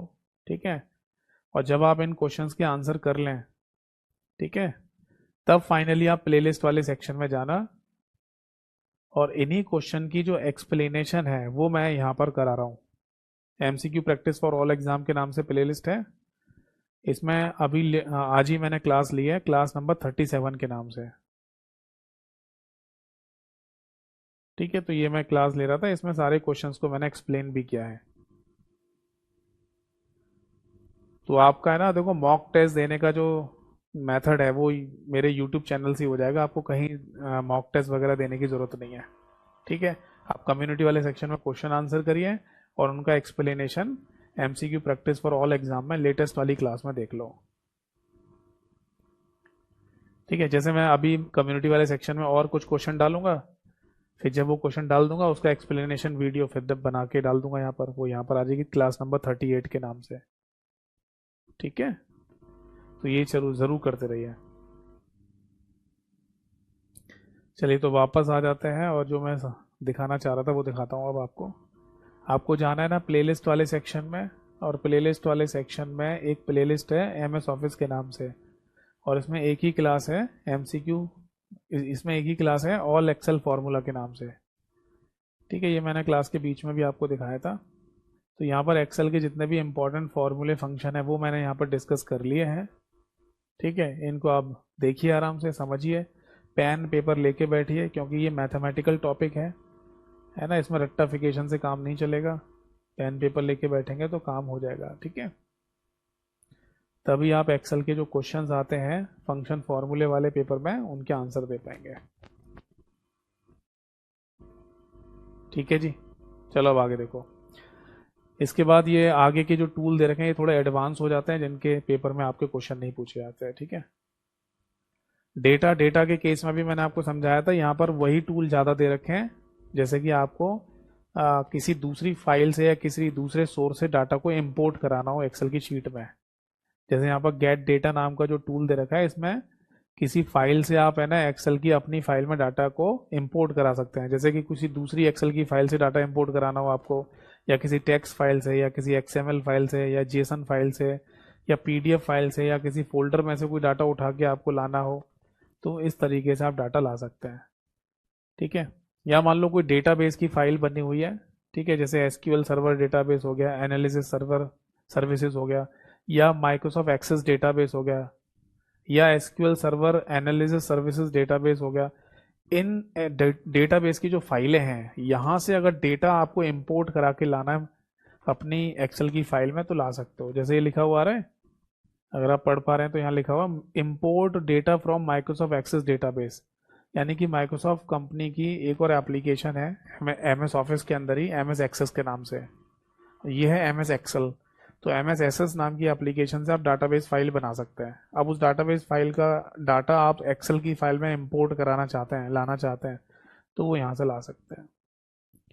ऐसी माइक्रोसॉफ्ट कंपनी का एक क्लाउड है, क्लाउड स्टोरेज, जिसको एजर कहते हैं, वहाँ से अगर कोई डाटा है जिसको आप एक्सेल की शीट पर लाना चाहें तो भी ला सकते हैं। ठीक है, और भी कई सारे सोर्सेज हैं, ये थोड़ा टेक्निकल हो जाता है, इनके क्वेश्चन पेपर में नहीं आते। ठीक है, इसके बाद आते हैं रिव्यू के अंदर। रिव्यू में देखो वही दे रखा है, स्पेलिंग मिस्टेक का टूल, F7 फंक्शन की, थिसॉरस डिक्शनरी, ठीक है, जो राइट साइड में खुल के आ जाती है, जिसमें आप किसी भी शब्द का सिनोनिम देख सकते हैं, और अगर एंटोनिम होगा तो वो भी दिखाई दिया जाएगा। वर्कबुक स्टैटिस्टिक्स देख सकते हो, यानी कि आपने जो वर्कबुक एक्सेल की फाइल बनाई है उसमें किया किया है, क्या किया है ना, तो इसमें लिखा हुआ सब कुछ दिखा देगा कि एंड ऑफ शीट, यानी आपकी शीट, मतलब आपने सबसे फाइनली जहां तक लिखा है वो है H38 वाले सेल तक, है ना। टोटल सेल में डेटा 49 सेल में डेटा है, बाकी खाली है। एक टेबल बनाई है, एक फॉर्मूला लिखा है, दो ऑब्जेक्ट हैं, कमेंट एक में लिखा है। ठीक है, अब जिस वर्कबुक को आप देख रहे हैं उसमें टोटल शीट 2 है, तो इस तरीके से पूरी इन्फॉर्मेशन आपको यहाँ पर दे दी जाएगी। ये ध्यान रखना, वर्कबुक स्टैटिस्टिक्स की अपनी एक शॉर्टकट की भी होती है, दैट इज Ctrl+Shift+G। ठीक है, इसके बाद फिर वही टूल है ट्रांसलेट का, स्मार्ट लुकअप। स्मार्ट लुकअप मैंने आपको बताया था ऑनलाइन सर्च को कहा जाता है। आपके कंप्यूटर में इंटरनेट कनेक्ट होना चाहिए, उस समय अगर आपको कुछ भी सर्च करना है यहाँ पर तो सर्च कर सकते हो। कमेंट आपको बता ही दिया था मैंने अभी, ठीक है, ये कमेंट हो गया। इसके बाद सपोज दैट कि यहाँ पर लिखा हुआ है पीएम किसी सेल के अंदर, ठीक, और आप इस पीएम शब्द के बारे में ना थोड़ा डिटेल में बताना चाहते हो अब, तो ये तो कमेंट हो गया। बट अगर यहाँ पर आप नोट ऐड करना चाहें तो नोट भी ऐड कर सकते हैं, वो आता है यहाँ से न्यू नोट। न्यू नोट की पहचान ये है कि आपके किसी सेल के right hand side upper corner में रेड कलर का ट्रायंगल जैसा बन के आ जाएगा। अब आप यहाँ जो लिखना चाहें वो लिख दो, प्राइम मिनिस्टर नरेंद्र मोदी, है ना, जो भी लिखना चाहें वो लिखो। 2014 से कार्यकाल में है, टिल नाउ, तो इतना सब कुछ आपको लिखना है पूरा। तो ये फिर आप है ना एक नोट डाल दीजिए। इसके लिए नोट भी ऐसे ही गायब हो जाता है, माउस पॉइंटर को जैसे ही है ना इस रेड कलर के सिंबल पे लाओगे तो नोट फ्लैश होना शुरू हो जाता है, ठीक है। फिर आता है प्रोटेक्ट शीट वाला। देखो मैंने यही आपको बताया था कि आप चाहें तो किसी पर्टिकुलर शीट को भी प्रोटेक्शन दे सकते हैं पासवर्ड लगा के, या पूरी की पूरी वर्कबुक यानी कि एक्सेल की फाइल को भी पासवर्ड लगा के प्रोटेक्शन दे सकते हैं, ठीक है। जैसे सपोज दैट कि मैं पूरी वर्कबुक को प्रोटेक्शन देना चाहता हूँ तो यहाँ पर ये पासवर्ड मांग रहा है, मैं यहाँ पर जो भी पासवर्ड डाल दूंगा, ठीक है, और फिर इसे ओके कर दूंगा, तो फाइनली क्या होगा, इस फाइल के ऊपर पासवर्ड लग जाएगा। अब इस फाइल को जब भी ओपन किया जाएगा एक्सेल की फाइल को यानी वर्कबुक को, तो ये पासवर्ड मांगेगा, और अगर पासवर्ड आपको याद नहीं है या पासवर्ड गलत डाल रहे हैं तो आप इस एक्सेल की फाइल को ओपन नहीं कर पाएंगे, ठीक है। ऐसे ही शीट के ऊपर भी हो सकता है, यानी आप चाहते हैं कि आपकी एक्सेल की फाइल में मान लो 5 शीट हैं, 5 शीट में से जो 5वें नंबर की शीट है ना वो उस पर लॉक लगा दो बस, बाकी 4 शीट को खुला रहने दीजिए, है ना। 1 2 3 4 को कोई दिक्कत नहीं है, अगर कोई देख भी ले तो कोई फर्क नहीं पड़ रहा, बट 5वें नंबर की शीट में जो डाटा है वो कोई ना देख पाए तो उसे पासवर्ड लगा दीजिए। तो अगर आप ये फाइल अपने पास भी रखते हैं या किसी और को भी भेजते हैं तो जिसको पासवर्ड पता होगा वही केवल खोल पाएगा, देख पाएगा, ठीक है। फिर आता व्यू। देखो normal view by default view होता है एक्सेल का, जैसे कि मैंने बताया आपको। फिर पेज लेआउट व्यू में मैंने आपको बता दिया कि पेजेस है ना, आप मतलब एक्सेल की शीट पेजेस के फॉर्म में दिखाई देगी, ठीक है। और इसके अलावा एक और व्यू होता है जिसे पेज ब्रेक प्रीव्यू कहते हैं। अब देखो ये मैंने आपको बताया था कि जितने बड़े एरिया में आपने काम किया होगा उतना ही एरिया आपको हाईलाइट करके दिखा दिया जाएगा। इसका मीनिंग ये है कि अगर आप प्रिंट आउट निकालोगे ना तो इतना ही प्रिंट आउट निकल के आएगा, तो बाकी का जो एरिया वो ग्रे कलर से दिखा देते हैं, ठीक है ना। तो इसको बोलते हैं पेज ब्रेक प्रीव्यू, ठीक है। तो जितने बड़े एरिया में आप काम, जितना बड़े एरिया में आपने काम किया है या जो भी कुछ लिखा है वो आपको यहाँ पर दिखा दिया जाता है, ठीक है जी। जूम आपको पता ही है, मिनिमम जूम 10% कर सकते हैं, मैक्सिमम जूम 400% कर सकते हैं, और बाय डिफॉल्ट जूम 100% होता है एक्सेल में। अब ये टूल देख लो फ्रीज वाला, ये अच्छा टूल है। देखो मैं ना ए वाले कॉलम में कुछ लिखता हूँ यहाँ पर, सपोज दैट मैं यहाँ लिख देता हूँ 10 20 30 40 50, है ना, ये लिख दिया मैंने, ठीक है। इसे यहाँ से हटा देता है। देखो अब ए वाले कॉलम में जो भी लिखा हुआ है इसको देखकर आपको है ना आगे जो कॉलम है, सपोज दैट कि यहाँ पर जे वाला जो कॉलम है इसमें कुछ लिखना है, ठीक है। अब मैं क्या कर रहा हूँ, देखो मैं ना जैसे स्क्रॉल बार को लेफ्ट की तरफ खिसका रहा हूँ, हॉरिजॉन्टल स्क्रॉल बार को, तो मेरी स्क्रीन पे से जे वाला कॉलम गायब हो जा रहा है, ए दिख रहा है। बट अगर मैं जे वाले कॉलम को देखने जाऊंगा तो यहाँ से ए गायब हो जाता है ना। तो इसीलिए हमारे पास एक तरीका है कि हम ए वाले कॉलम को फ्रीज कर दें। तो मैं क्या करूंगा, इसे फ्रीज कर दूंगा। अब फ्रीज करने के बाद जैसे ही मैं ना स्क्रॉल बार को मूव कराऊंगा,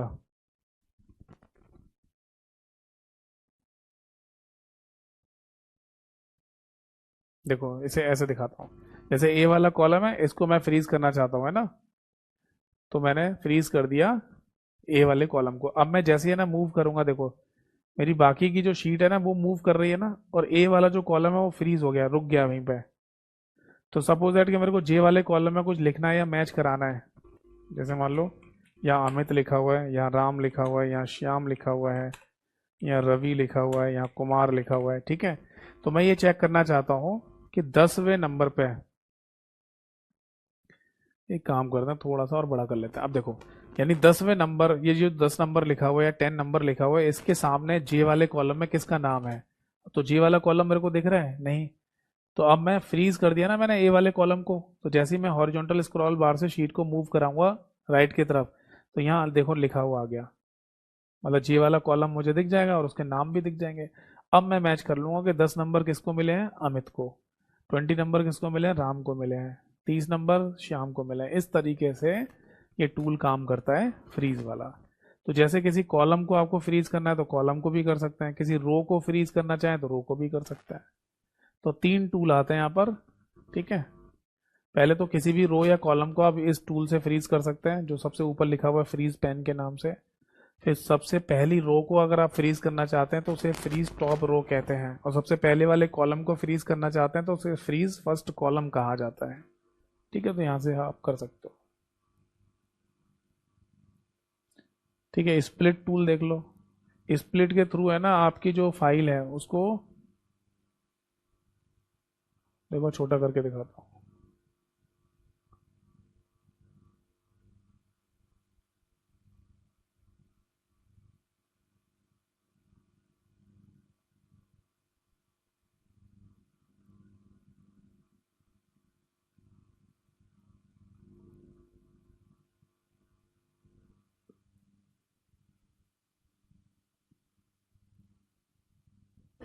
divide the window into different pan that each scroll separately. अच्छा, अब देखो यहाँ पर मुझे लग रहा है कि ना कुछ चेंजेस किया है माइक्रोसॉफ्ट कंपनी ने।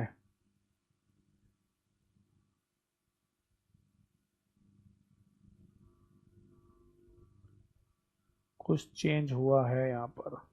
जैसे है ना मैंने आपको लिखवाया था कि एक्सेल की शीट को है ना बेसिकली 4 पार्ट में स्प्लिट करके देख सकते हैं। पर जो अब नया अपडेट आया ना इसमें केवल 2 ही रख दिया है इन्होंने, देखो। यानी एक ऊपर वाला पार्ट और एक नीचे वाला पार्ट।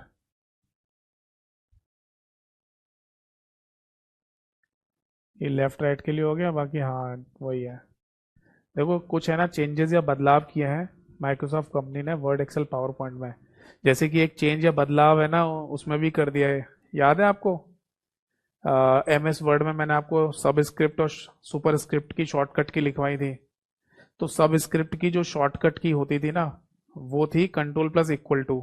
बट अभी जो लेटेस्ट चेंज किया है माइक्रोसॉफ्ट कंपनी ने MS वर्ड में, उसमें शॉर्टकट की चेंज कर दी है। वो कर दी है control plus shift plus underscore, ठीक है। ये शायद मैंने लिखवा भी दिया था आपको। तो ये एक चेंज यहाँ पर भी कर दिया उन्होंने कि अब है ना स्प्लिट टूल का आप इस्तेमाल करते हैं तो आपकी जो फाइल है वो 2 पार्ट में दिखेगी, जैसे MS वर्ड में दिखती है।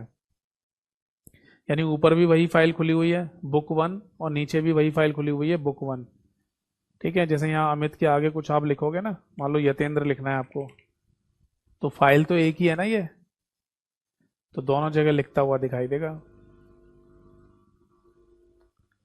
ठीक है। मतलब एक ही फाइल को अगर आपको लगता है दो, मतलब एक ही फाइल के 2 व्यू देखने हो आपको, ये मान लो टॉप व्यू है और यहाँ आप बॉटम व्यू देखना चाहते हैं नीचे में, तो ऐसे देख सकते हो। जबकि फाइल एक ही है जो 2 पार्ट में खुली हुई है, ठीक है। ठीक है, हाइड का टूल आपको दे दिया यहाँ पर। अगर आप है ना किसी फाइल को हाइड करना चाहें तो हाइड भी कर सकते हैं। इसके बाद देखो हेल्प दे दिया, हेल्प में वही सारी चीजें हैं। हेल्प नाम का टूल दे रखा है, यानी कि आपको अगर कोई हेल्प चाहिए और आप पढ़ के है ना उस टूल पर काम कर सकते हैं, तो इस हेल्प टूल का इस्तेमाल कर लीजिए आप, ठीक है। यहाँ पर आप पढ़ सकते हो, पढ़ के है ना अपना काम कर सकते हो। जैसे मान लो आपको है ना, जैसे डिस्प्ले और हाइड द जीरो वैल्यू ये नहीं आता आपको, तो यहाँ से देख सकते हो। वी लुकअप फंक्शन कैसे अप्लाई किया जाता है, तो आप यहाँ से पढ़ सकते हैं इनके बारे में, ठीक है। ये देखो लिखा हुआ आ गया कि वी लुकअप को कैसे अप्लाई करते हैं, वो सब लिखा आ गया यहाँ पर। ठीक।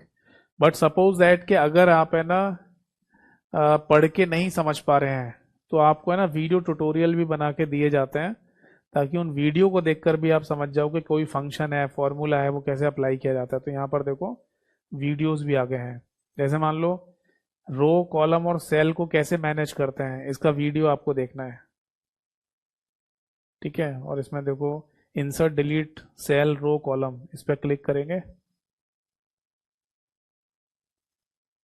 तो यहाँ पर एक वीडियो आ जाएगी। ये आगे वीडियो, इसे प्ले कर लो तो यहाँ पर ये दिखा देंगे कि आपको कि किसी भी कॉलम को, किसी रो को या किसी सेल को इंसर्ट डिलीट कैसे किया जाता है।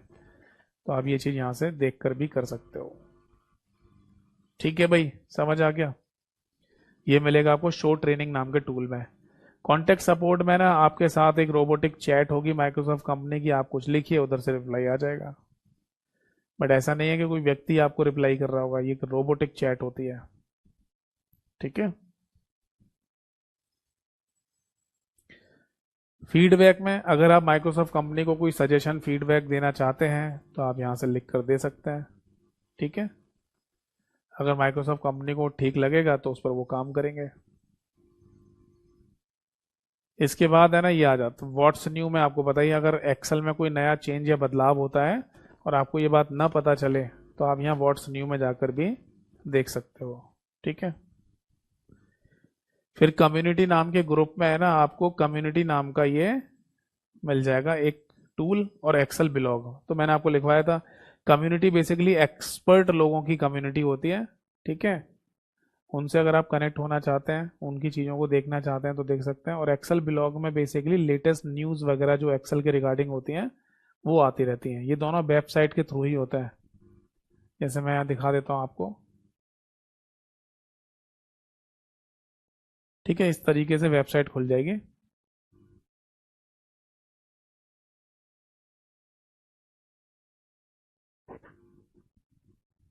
अभी मैंने कुछ अपडेट वगैरह करा होगा, उसकी वजह से है ना ये यहाँ पर सारी चीज़ों को ओपन करने के लिए बोल रहा है। ठीक है, तो ये कम्युनिटी वाली वेबसाइट है। तो यहाँ पर जितने भी एक्सपर्ट लोग हैं ना वो सब अपनी मतलब इस यहाँ पर लिखते हैं।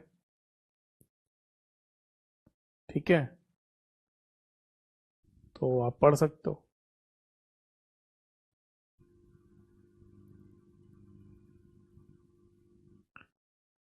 इसके बाद एक और ये देख लो एक्सेल ब्लॉग। एक्सेल ब्लॉग पे क्लिक करोगे, ठीक है, तो भी एक वेब पेज खुल जाएगा यहाँ पर एक्सेल ब्लॉग का। तो यहाँ पर लेटेस्ट न्यूज़ जितनी भी होती हैं एक्सेल के रिगार्डिंग, जैसे लिखा है ना व्हाट्स न्यू इन एक्सेल, तो वो यहाँ पर आता रहता है, तो लोग आगे देखते रहता है। ये खासकर उन लोगों के लिए होता है जो एक्सेल पे काम करते हैं। ठीक है, जैसे ये लिखा है ना पाइथन इन एक्सेल अवेलेबल नाउ, तो एक्सेल और पाइथन दोनों को मिक्सअप करके भी नए टूल्स बनाए गए हैं। तो जो लोग एक्सेल पे ही काम करते हैं, एक्सेल का ही सारा काम करना होता है, वो लोग है ना इन पर चेक करते रहते हैं, देखते रहते हैं कि एक्सेल के रिगार्डिंग का कोई नया टूल आया हो, कोई नया सोल्यूशन आया हो। वो चीज़ें है ना यहाँ पर उन्हें पता चल जाती हैं। ठीक है। पावर पिविट में देखो यहाँ पर कुछ एडवांस टूल दे रखे हैं, जैसे ये मैनेज करने का डेटा मॉडल को, केपीआई वगैरह कैसे बनाते हैं। तो ये सब पेपर में नहीं पूछते आपके, बस इतना ही ध्यान रखना कि पिविट टेबल क्या होती है या पिविट चार्ट क्या होता है। तो किसी कॉम्प्लेक्स डेटा को आसानी से समझने के लिए आप पिविट चार्ट बना सकते हैं, पिविट टेबल बना सकते हैं।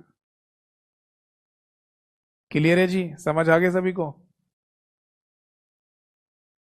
चलिए, तो फाइनली है ना मैंने आपको एक्सेल के टूल्स के बारे में समझा दिया। ठीक है, जो जो इम्पोर्टेंट टूल थे वो मैंने आपको यहाँ पर समझा दिए हैं, प्रैक्टिकल करके दिखा दिए हैं। बाकी थ्योरेटिकल पॉइंट है ना याद रखना बहुत ज़रूरी है। ठीक है, ये ज़रूरी नहीं है कि कौन सा टूल कहाँ पर दे रखा है प्रैक्टिकल में।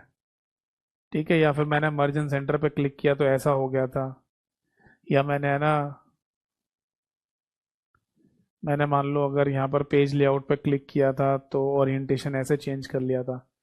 मतलब कहने का मेरा सिंपल सा मीनिंग है कि आपको थ्योरेटिकल पॉइंट याद होना ज़रूरी है। अगर थ्योरेटिकल पॉइंट्स याद नहीं है आपको हर एक टूल के रिगार्डिंग, तो आप क्वेश्चंस को है ना समझ नहीं पाएंगे कि वो क्या पूछना चाह रहा है। ठीक है, तो आज है ना हमारी आज की क्लास में एक्सेल ख़त्म होता है। मैं आपको फिर से बता दूं कि एक्सेल का जो थ्योरेटिकल पार्ट है वो मैंने क्लास में ख़त्म कर ही दिया, आज प्रैक्टिकल कर दिया। अब आपको करना क्या है वो बताता हूँ। क्लास में आप थ्योरेटिकल चीज़ों को समझ लेंगे, प्रैक्टिकल आज की क्लास में देख लिया आपने।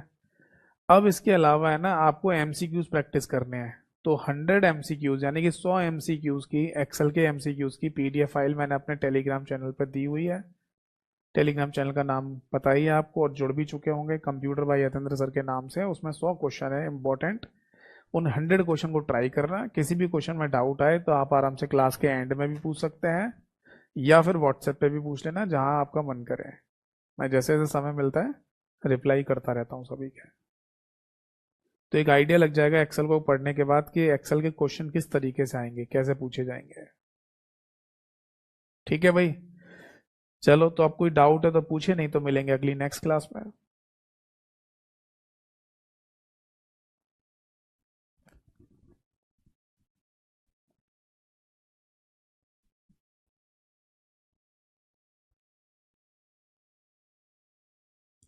प्रैक्टिकल चीजें पता है कब वो ज्यादा कारगर होती हैं?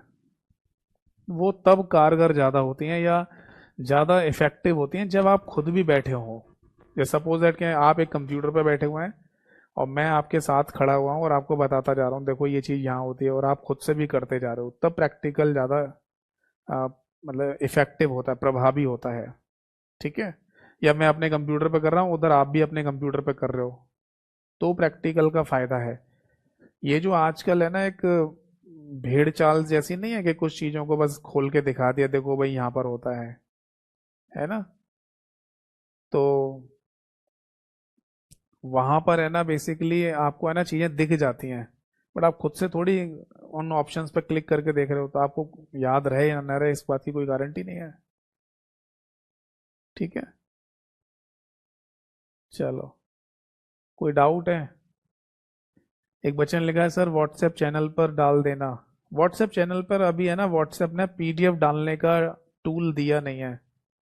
जिस दिन है ना व्हाट्सएप चैनल पर पीडीएफ डालने का टूल आ जाएगा तो मैं व्हाट्सएप पे भी डाल दूंगा। अभी टेलीग्राम चैनल पर ही मेरी सारी पीडीएफ है। ठीक है? अब आप बोलेंगे सर कुछ लोग तो व्हाट्सएप चैनल पर भी डालते हैं पीडीएफ। वो पीडीएफ डायरेक्टली नहीं डालते हैं, वो लिंक डालते हैं। जैसे कि अगर गूगल ड्राइव पर आपकी कोई फाइल पड़ी हुई है, उसका लिंक आप व्हाट्सएप चैनल पर डालोगे, तो इसका मतलब ये है कि किसी के व्हाट्सएप चैनल पर जाएंगे आप, वहां पर किसी लिंक पे क्लिक करोगे, फिर उससे वो व्हाट्सएप ड्राइव वो गूगल ड्राइव खुलेगी, तब उसमें फाइल दिखेगी आपको। तो इतना झंझट क्यों पाल रहे हो? सीधे टेलीग्राम नाम की एप्लीकेशन डाउनलोड कर लो, उस पर लाइन से सारी पीडीएफ मौजूद है, एक्सेल के एमसीक्यूज की पीडीएफ भी मौजूद है। उसको डाउनलोड करने के बाद जैसे चाहे वैसे पढ़िए। ठीक है बेटा? व्हाट्सएप में जिस दिन आ जाएगा ना ये फीचर कि है ना व्हाट्सएप पर आप पीडीएफ फाइल भी शेयर कर सकते हो, डायरेक्टली पीडीएफ फाइल शेयर कर सकते हो, उस दिन ये टेलीग्राम का चैन चक्कर ही खत्म कर देंगे। व्हाट्सएप पे ही आ जाएंगे, क्योंकि व्हाट्सएप ज्यादातर लोग इस्तेमाल करते हैं। खैर पता है टेलीग्राम भी कोई नुकसान वाली एप्लीकेशन नहीं है। पता नहीं लोग डरते हैं उससे, टेलीग्राम से पता नहीं क्यों डर रहे हैं। टेलीग्राम तो आजकल बहुत कॉमन है पढ़ाई के पॉइंट ऑफ व्यू से। आप है ना किसी भी टीचर्स की है ना किसी भी टीचर्स का नाम ले लो, हर एक टीचर का अपना टेलीग्राम चैनल है जहाँ पर वो कंटेंट देते रहते हैं बच्चों को प्रैक्टिस के लिए। तो सेम मैंने वैसे ही बना रखा है। देखो ये मान के चलिए कि कॉम्पिटिटिव एग्जाम्स के लिए ना अगर कोई ये सोच के चल रहा है कि मेरे को केवल एक चीज मिल जाए और मैं एक ही चीज को देखता रहूं, बस उसी से हो जाएगा, ऐसा नहीं हो सकता। समझ में आ रही है बात या नहीं? अगर कोई ये बोले कि मेरे को है ना 100 पेज की कोई पीडीएफ फाइल है, बस उसी को देखूंगा, एक पेज भी कुछ कुछ अलग नहीं देखूंगा, तो आपका सिलेक्शन नहीं होगा। कॉम्पिटिटिव एग्जाम का मतलब ये है कि आपको कई सारे सोर्सेज का इस्तेमाल करना पड़ेगा। ठीक है ना? अब जैसे कुछ लोग ये कहते हैं सर प्रैक्टिस है ना आप अपनी क्लास में ही करा दो बैच के अंदर। तो जितनी 50-55 क्लासेस मैं मान लो आपको थ्योरेटिकल दे रहा हूँ, ऐसी 50-55 क्लासेस है ना प्रैक्टिस की हो जाएंगी फिर। तो बताना फिर बैच कब तक चलेगा? 100-150 क्लास हो जाएंगी, कितना लंबा खिंचता चला जाएगा। तो इसीलिए एक तरीका बनाया है मैंने, क्लास देखिए आराम से अपने बैच के अंदर, मेरे यूट्यूब चैनल से प्रैक्टिस करिए, और पीडीएफ फाइल के लिए टेलीग्राम चैनल को फॉलो कर लो, बस इतना सही है ना। छोटा सा सोर्स बनाया है मैंने, जो लोग इस सोर्स को सही तरीके से फॉलो कर रहे हैं उनके मार्क्स एग्जाम में आ भी रहे हैं। ठीक है, तो आज की क्लास को, आज की सभा को यहीं समाप्त करते हैं। अगली क्लास में मिलेंगे, तब तक के लिए नमस्कार सभी को। जय हिंद, वंदे मातरम।